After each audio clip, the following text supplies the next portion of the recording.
Assalamualaikum warahmatullahi wabarakatuh. Hari ini saya akan membahas sebuah buku yang sangat relevan bagi kita semua sebagai warga negara Indonesia, khususnya bagi kita yang ingin melihat bagaimana sih nilai-nilai keislaman bisa menjadi dasar dan membangun bangsa. Buku ini berjudul Indonesia Kita, Berpikiran Berwawasan Iman Islam, karya Dr. Anwar Harjo, Sarjana Hukum. Oke, sebelum mengarah ke penjelasan buku, perkenalkan nama saya Rini Anggriani. Saat ini saya berstatus sebagai mahasiswa semester 2 program studi farmasi dengan NIM 246131229. Mulai saja dengan identitas buku ini yang berjudul Indonesia Kita, Pemikiran Berwawasan Iman Islam. Penulisnya adalah Dr. Anwar Harjo, sarjana hukum, seorang tokoh nasional yang dikenal memiliki latar belakang hukum dan pernah menjabat sebagai lembaga tinggi negara. Buku ini diterbitkan oleh Gema Insani Press, sebuah penerbit yang banyak penerbitnya buku-buku berwawasan Islam.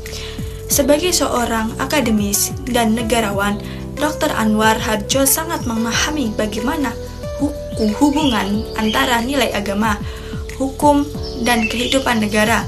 Latar belakang beliau inilah yang menjadi buku ini bukan sekedar opini pribadi, tapi juga relasi pemikiran dalam mendasari pengalaman dan ilmu. Buku ini ditulis karena keprihatinan penulis terhadap kondisi bangsa Indonesia yang menurutnya sedang mengalami kritis moral, etika, dan arah pembangunan. Dr. Harjo merasa bahwa pembangunan Indonesia selama ini terlalu fokus pada aspek ekonomi dan politik, tetapi lupa pada fondasi moral dan spiritual. Tujuan utama buku ini adalah mengajak kita umat Islam untuk mengajak faktor penting dalam membangun bangsa dan tetap berpegangan dengan nilai iman dan Islam yang benar. Buku ini juga menunjukkan bahwa nilai-nilai Islam bukan menghambat kemajuan, tetapi justru menjadi pendorong keberadaban yang adil dan beradab. Secara umum, buku ini membahas berbagai isu besar seperti demokrasi, kepemimpinan, etika politik, globalisasi, serta relasi antara agama dan negara. Semua dibahas serta sudut pandang Islam sebagai instrumen dan prioritas pada keadilan sosial. Salah satu konsep utama yang dibahas dalam buku ini adalah wawasan iman Islam. Artinya, dalam konsep setiap kehidupan bangsa dan bernegara, umat Islam harus berpikir dan bertindak berdasarkan nilai-nilai keimanan. Misalnya dalam politik, kita tidak boleh menghalalkan segala cara hanya demi kekuasaan. Kepemimpinan haruslah orang yang amanah, jujur, dan mendapatkan kepentingan umat, bukan kepentingan pribadi atau golongan. Dr. Anwar Harjo juga menyoroti kepentingan etika politik Islam, di mana politik harus menjadi jalan untuk mewujudkan permasalahan, bukan alat untuk menindas. Bukan umat Islam, menurutnya beliau harus menjadi pelopor keadilan sosial, bukan hanya fokus yang urusan ritual, tapi juga dalam memperjuangkan kebenaran di ruang publik. Beliau menekankan bahwa dalam menghadapi tantangan globalisasi, umat Islam harus memiliki filter iman agar tidak hanyut dalam arus dalam yang rusak dan nilai luhur yang bangsa.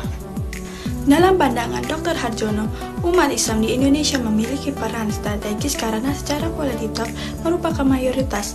Namun kualitas tidak berarti apa-apa jika tidak dibarengi dengan kualitas, terutama kualitas pemikiran, akhlak, dan kontribusi sosial. Karena itu, beliau mendorong umat Islam untuk menjadi motor perubahan, bukan sekedar penikmatan hasil pembangunan atau pengikutan arah globalisasi yang kehilangan identitas. Salah satu pemikiran penting juga tekanan dalam buku ini adalah pentingnya pendidikan yang tidak hanya mencerdaskan otak, tapi juga menyentuh hati dan jiwa.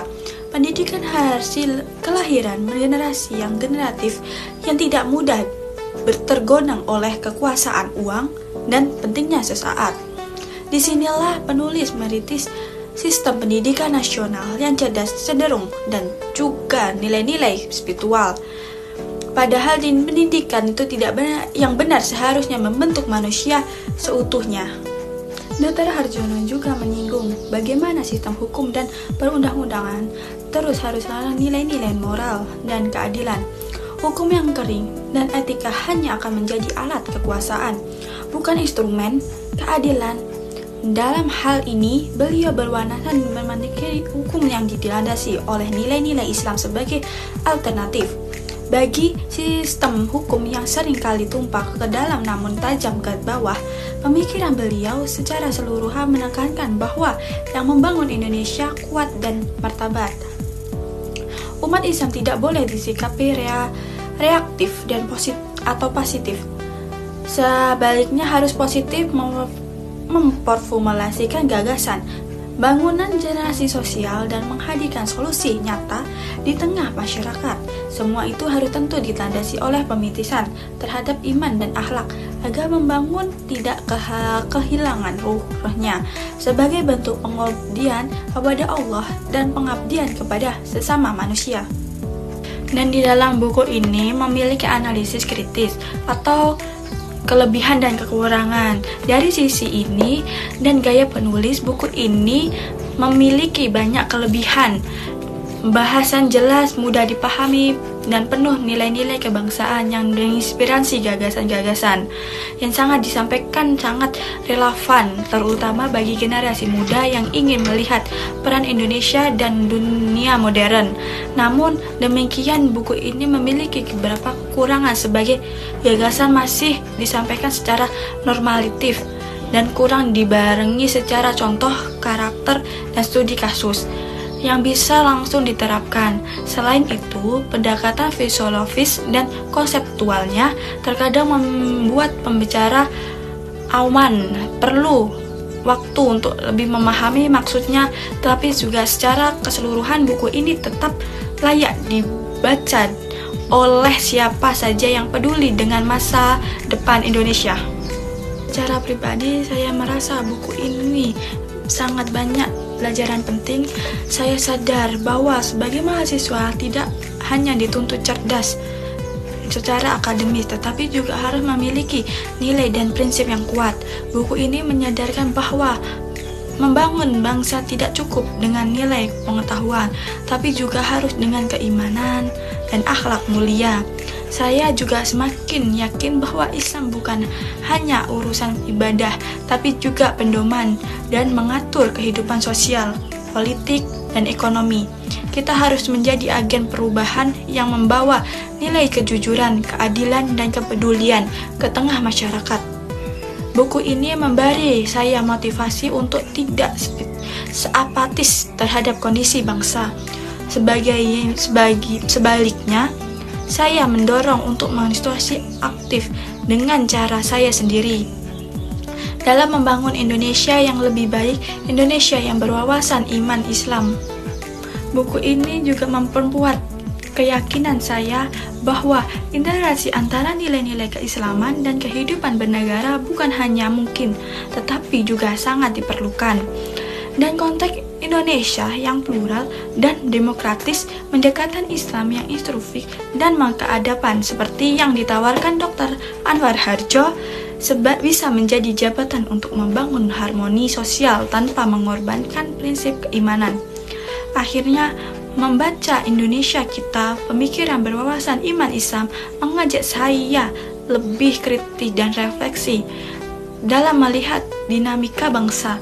Buku ini tidak menawarkan jawaban instan, tetapi membekali kita dengan kerangka berpikiran dan kesadaran moral yang kuat.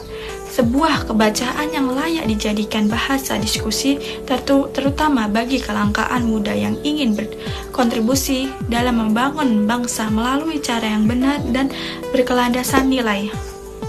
Selain itu, buku ini juga mengajak saya untuk lebih memahami peran strategis untuk umat Islam dan mengajak arah membangun bangsa.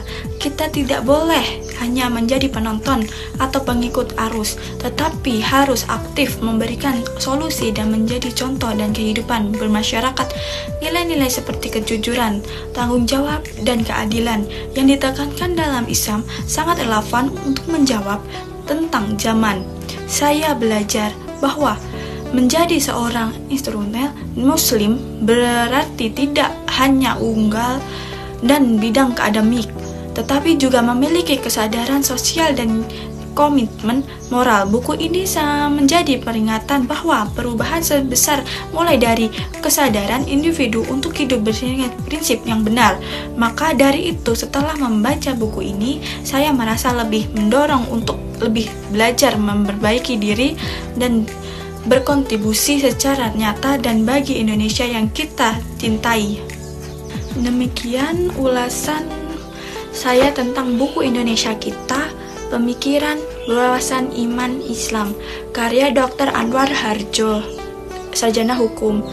Dan semoga bermanfaat dan bisa menjadi pemantik diskusi serta refleksi bagi kita semua tentang bagaimana seharusnya umat Islam berperan dan membangun bangsa. Terima kasih sudah menyimak video ini. Sampai jumpa. Saya akhiri. Wassalamualaikum warahmatullahi wabarakatuh.